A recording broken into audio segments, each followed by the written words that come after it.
the power rankings for Week 17 of the NFL. Yep, like you said, post Week 16, heading into Week 17. If you're new here, we always start at 10 and go to 1. So let's go ahead and start at 10. I think the Los Angeles Rams. Matt Stafford may be the best quarterback in football over the last 4 to 5 weeks. He is playing unbelievable. He's up there with like a Lamar. Baker's been playing well, but I think Matt Stafford has the argument he's been playing better than both of them. And working with not a lot. Like I know Puka Nacua is good. I know Cooper Kupp's good. Kupp hasn't been quite the same this year. Puka Nacua is a rookie, right? Kyron Williams is a rookie who I think was undrafted or a late round pick, something like that. And he's like, what, third in the league in rushing, maybe leading the league in rushing? I don't know. He's over 1,000 yards. He's up there. Yeah. And so to do it with those guys is really, really impressive. And in a coach quarterback league, is anybody scarier right now than McVay Stafford? There's an argument, no. Maybe Lamar Harbaugh? Maybe. But, I mean, this is one of the most elite duos combos in the league. Yeah, I would agree. The Rams are, we said it, you don't want to face them in the playoffs. Like, that's a team that you just don't want to have to go up against because you know that they're so clever and that in a one-game playoff scenario, they can beat anybody. Yeah, that's fair. The Rams at 10, and I think they climb up this list as we get closer to the end of the season. That's fair. At 9, I would go slight edge to the Browns because I think they have a better defense. They have a better pass rush, and I trust them in the secondary a little bit more than I do the Rams, or can be got in the secondary a little bit. And outside of Aaron Donald, their front seven's pretty weak as well. So the Browns have the better defense. Joe Flacco's a veteran quarterback. He's not as good as Stafford, but he's not going to make him a ton of mistakes. And he can make some big throws down the stretch. Joe's always had a big arm, can push the ball downfield. Right. I saw the one tweet where it's like, he played against Troy Polamalu. These safeties are nothing nowadays, right? And it's a good point. Joe has seen it all. And so I'll take the Browns slight edge at 9. Yeah, like the Browns. I think this is a system where it doesn't really matter what quarterback you have, just as long as they can play their part within the system. Like, they don't have to do anything crazy, high-flying, extraordinary. Right. Good run game, good receivers, good offensive line. Nobody's spectacular, but they all do their part. Exactly. Yeah. So for that reason, Browns at 9 makes sense. Number 8, and probably the lowest ranking we've ever had them at, is the Kansas City Chiefs. Their offense is quite literally one of the worst offenses in football. Which, if you would have told us that coming into the season, we would have laughed in your face. Well, statistically, they're like, I don't know, 12th or something like that. But I just don't buy that. I mean, when you have to have it, they don't have it anymore. No. You could always sputter. They could always sputter. But in the fourth quarter, when you had to have it, Mahomes had it. They don't even have that anymore. To give them 2 touchdowns in 7 seconds is just sad. Yep. It's abysmal. It's embarrassing. Travis Kelce is no longer a top 5 tight end. Mahomes right now is not a top 10 quarterback over the last couple weeks, and I wholeheartedly mean that. They don't have a receiver that I think would crack the top 50, and their defense is okay, but for Aiden O'Connell not to throw a pass in the second half and for them to just ball control and run the football like that against the Chiefs is just eye-opening and sad. It's not a very good football team right now, but they still deserve to be on this list. One, because yes, at any given time they can still break out because they still have Patrick Mahomes, Andy Reid, Travis Kelce. They still have the pieces to break out. They just haven't yet. Yeah, I don't know if they will this year. This is They weird might not. because I don't think we've ever had the Chiefs outside of the top 5, maybe even top 3. They've been a staple up there, but it's just you have to start. We have to start treating this team like a mortal. Like it is. They have to start treating this team like they are mortal, which they are. Which they have proved to be this year. So I don't know.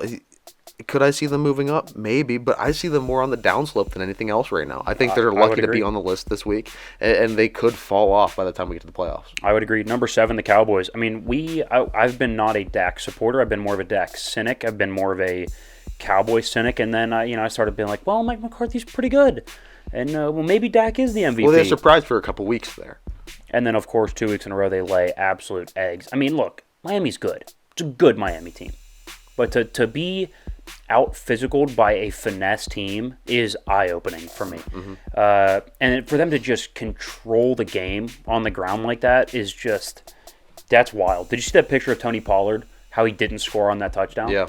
He's wide open. It's a walk-in touchdown. Yeah. Walk-in touchdown. He's a running back 3 on a good football team. So the Cowboys at 7, just like the Chiefs, I think they're more on a downslope. Now, granted, I think they'll be fine. They'll make the playoffs. They'll probably win a playoff game. But they don't feel like Super Bowl contenders like they were just 3 weeks ago. Yeah, this team had a completely different aura around them.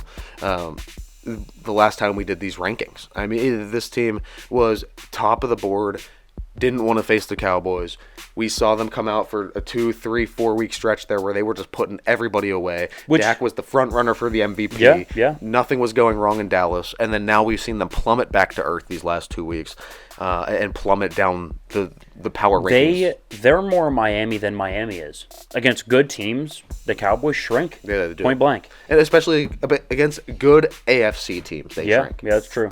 The Lions at 6. They'd be a little bit higher if I fully trust their defense. Their secondary is weak, and they don't get a consistent pass rush outside of Aiden Hutchinson. But again, Jared Goff, good offense, good run game. They're fine. And the defense is still good enough most of the time. They're just not, I don't view them as a top 5 team until that defense can consistently make stops. Yeah. I mean, that game shouldn't even have been close this past week. But either way, the Lions at 6, firmly in the playoff race. Would not surprise me if they end up in the NFC Championship game. With that run game, that quarterback, and that coaching staff, they're truly a threat. I agree. I love it. Number 5, the Eagles. Something needs to be said for being able to win games that you play ugly, right? To give up a pick 6, to fumble a kickoff, to have penalties, to just not play that was a B- game, and they won by 8. Yeah, B- is that's a B-, and that's being generous. I was gonna say and they put up 33 and won by 8. Yeah. Like that's so something needs to be said for the ability to win ugly, because especially in the playoffs, nothing's clean. I mean and so if this game gets muddied up against anybody in the NFC except for maybe the Niners, who are you taking? I'm gonna take the Eagles in a muddy game, yes. Right? And I'm not talking actually muddy. I'm talking, where they play a C game like they did this week. Right, that was just a back and forth bad game. They almost lost to Tommy DeVito. Like, let's not and Tyrod Taylor. Yeah, so let's not forget about that. Yeah, I think 5 is low. They've had some. There's an argument for the Lions to be above them. Yeah, I just if it's in Detroit, I'm taking Detroit. I trust the Eagles more though, which is but weird. if it's in Detroit, I would take Detroit. The problem is it won't be. That's the thing. Yeah. So Eagles 5. Let's go with Buffalo 4. I picked them to win the Super Bowl last week, and I still think they're a Super Bowl winner. I think it's even after how they looked against the Chargers. Yeah. Yep. Even with Baltimore looking like that against San Francisco, I think in a 1-game scenario, I would take Buffalo over pretty much anybody in football right now. Wow. They're at 4 because of the consistency factor. Right, they looked really good for 2-3 weeks, and then they looked okay against the Chargers. I'm gonna say it. It's weird to say that this is their year, but it is. But it is. Kansas City's down. Yep. Like, you have a lot of the big brands in football and in your own conference that are kind of sinking a little bit. Joe Burrow's out. Yeah, Kansas City's down. So Cincinnati isn't what it normally is. Trevor Kansas Lawrence City's out. is playing like crap. Trevor Lawrence is down. So, like, the path to the Super Bowl and the path through the AFC is a little bit easier, and especially with a team that has holes where you're so Josh Allen reliant. If there's gonna be a year, it's this year. So they need to win out, get to those playoffs, and just roll. I would agree. Number 3 to Miami, slight edge just because I feel like I'm getting the better coaching staff and I'm getting the better weapons. So in 2023, I think that's important. Offensive staff, the better offensive, more consistent offensive team. And actually what Miami showed me is they can win physical and they can win muddy, right? Yes. They can kick a bunch of field goals. They can, not time of possession because they lost time of possession, but when they had to have it, they were able to control the game, control the clock. And so that's not normally what we see from Miami. We normally see more high-flying things. But for them to win a 22-20 slugfest is it's indicative of growth for Miami, so I think that's why they're 3. And what I've seen from Mike McDaniel and everything coming out of the Dolphins locker room, I don't know if you've seen I like any the of the videos. Yeah, absolutely. He rips into him. You see a side of Mike McDaniel that you don't normally see. He comes off as the very nerdy, scrawny guy, really smart, comes up with good schemes. But you see him be a leader and a coach that just really takes things, I guess, just solves all the problems in the locker room. He's that guy. Yeah, no, I would agree. I like the way he coaches. Very I like what he has Tua doing. Yeah. And the team is playing really well. I think the Dolphins at 3, they're very scary, and they're going to give the Bills a run for their money for the AFC if we're predicting that. Yeah, I think that's a fair point. Number 2, you're San Francisco. Don't sell all your San Francisco stock because they lost to the best defense since like 2000. Yeah. Like, this is one of the best defenses we've seen in the last 25 years. Don't sell your stock because Brock had a bad game, right? They'll be fine. Now, is it telling of a larger issue with Brock Purdy? Maybe. But for this year, they should still be the favorite to come out of the NFC. There's an argument they should still be the favorite to win the Super Bowl. What are the odds they get drubbed again if they meet Baltimore in the Super Bowl? Let me help you out. 0% chance. They might lose, but they're not going to get pounded by, 14? Yeah. If they meet again, that would not happen. San Francisco is going to be fine. They're going to go win the next 2 games, probably get the 1 seed, have a bye, and they're going to be fine. They'll be in the NFC Championship. I was going to say, it's going to be way easier to talk about this once we see how all the seeding shakes out, and we can start looking matchup by matchup. Yeah. But I think this is one of the teams that matches up against anybody in the NFC, anybody in the league for that matter.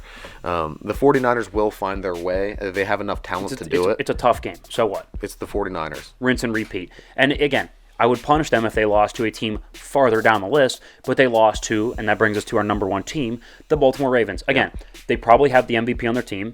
There's an argument they have the coach of the year as their coach. I mean, that's one we haven't talked about. Mm-hmm. The amount of injuries they've had, and they're 12-3. Insane. Resounding win at San Francisco. Insane. Maybe a coach of the year candidate. Again, MVP. Kyle Hamilton is making a case for the first safety to ever win Defensive Player of the Year. Yeah. Oh, actually, I don't know if that's true. I just totally made that up. But maybe. He looks damn good. He looks fantastic. Roquan Smith and Patrick Queen are the best linebacking duo in football. One of the best front fours in football. They have...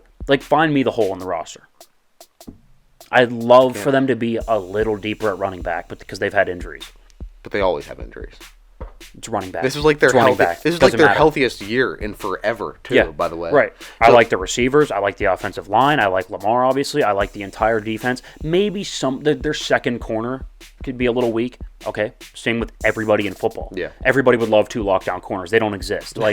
Those don't grow on trees, exactly. Right? So, Baltimore's fantastic. Yeah, they're really good. I talked about it being Buffalo's year. This is also, you could say the same thing for Baltimore, right? Yeah. They have been injured, and they've been disappointed by injuries, and just they're plaguing the team especially for the last Lamar. 3 years. Yeah, right? that's been the problem. So if they can finally stay healthy into the playoffs, this is a team that we have been saying for the last 3 seasons, you're not going to want to see them in the playoffs if they're healthy. And now they will be. And they're going to be healthy. Yeah. All right, let's run back through. We got the Rams at 10, Browns at 9, Chiefs at 8, Cowboys at 7, Lions and Eagles at 6 and 5, respectively. Buffalo at 4, Miami at 3, San Francisco as the runner-up to Baltimore in the 1 slot. It's going to be good. Those are the power rankings. That's how we see the NFL landscape right now as we head into Week 17. So it should be very good to see how this all plays out, see if we're right going into the playoffs here. Yeah. All right, let's go ahead and